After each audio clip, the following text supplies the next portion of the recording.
Well, this is interesting. We haven't done this before, and by this I mean pre-season testing. I'm at Brainerd International Raceway before my first Gridlife event, and we're actually going to test the settings on the car, test the setup, make sure it's good to go so that it doesn't try to surprise us with a bunch of dumb bull crap when we go to compete. So, a lot's happened. I know we skipped a bunch at the end of the last video, ran out of time. Unfortunately, when you're in the garage trying to bust your butt as quick as you can to get things done, unfortunately you run out of kit time to hold your own camera and talk to it. So, the new MCS dampers are in here. They are MCS motion control suspension, two-way remote, and they feel absolutely fantastic, at least on the street. We're going to see how they feel on the track. I have everything baselined at the midpoint, so if I have to adjust up, I can adjust up. If I have to adjust down, I can adjust down. We got all of the SSB stuff into the wheel wells, so you'll notice my front wheel is pushed a little bit forward now. Well, that's because I'm running 7 degrees of caster, so we have weight jacking on demand. So that's going to be interesting. I have to relearn how the car corners now with that. And then beyond that, it's been made into an absolute monster by Ron at RS Motors. So we've still got the 2.2 liter in there. Beyond that, it now has some new bits. So that's a primer for dry sump setup. We've got a daily dry sump, Peterson tank in here. Yeah, it's the real deal now. If you thought it was a race car before, it is a race car now. So yeah, you can kind of see the dry sump lines all down there. We had to redo the lower intercooler pipe. Yeah, it's a unit. A ton of weight saving too, and I'm excited. I'm really excited, but we're gonna take it slow to start. I know that's not me, that's not my MO, but I'm gonna go out there, we're gonna take it slow, we're going to see how it feels to start, gradually ramp up, push it a little bit harder, try to collect data both on the AIM and off the ECU, and yeah, but for now, I'm going to finish putting air in the tires, bringing them back up because they're a little bit low, and then, yeah, throw on the race suit, and we're going to get out there.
Well, it worked. It felt good. It wants to rotate, which is a definite improvement since we did the drop knuckles, and it kind of wanted to that kind of put the car on rails, but not in a good way.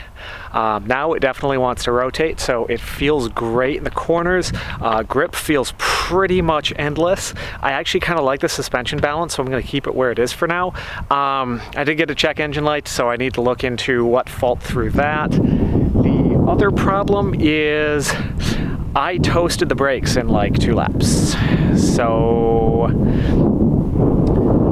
the front right here was smoking when I came back in. I have concerns about that caliper, just because it was a little damp on the inside when I went to swap the pads, but I couldn't actually make it leak, so I didn't know if there was like axle grease or something that got slung in there or something.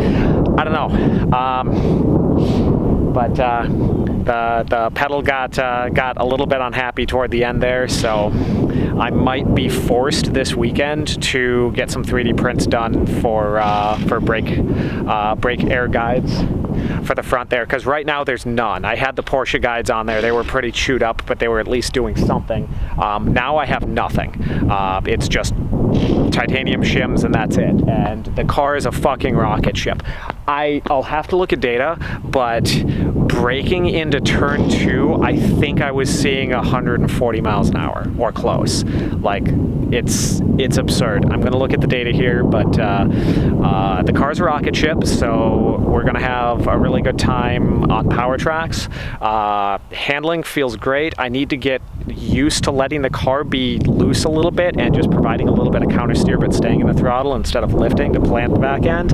But that's something that I as a driver need to work on. It's a weakness of mine. We'll get there. Right now car feels fine other than that kind of brake issue. I need to try to work on that, but yeah, I'll look at data. We're approaching lunchtime, so I've got plenty of time to look it over, and we'll get back out there after lunch.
That last session was starting to become indicative of what the car's capable of. We went a 140.3, which is 3 seconds faster than the PB I set, which the last time I was here, which was in 2020, which is a long time to be away from your home track, but 3 seconds faster than my prior PB. Still hesitant in a couple places. I'm not trail braking 3. I'm not trail braking into the carousel. The kink before the carousel, I'm taking it easy.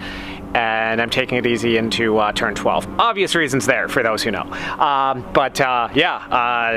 The car feels incredible. It rotates well, and there's more in it. Like, we're gonna go 39s before the day's done. Let's go.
Well, didn't get there.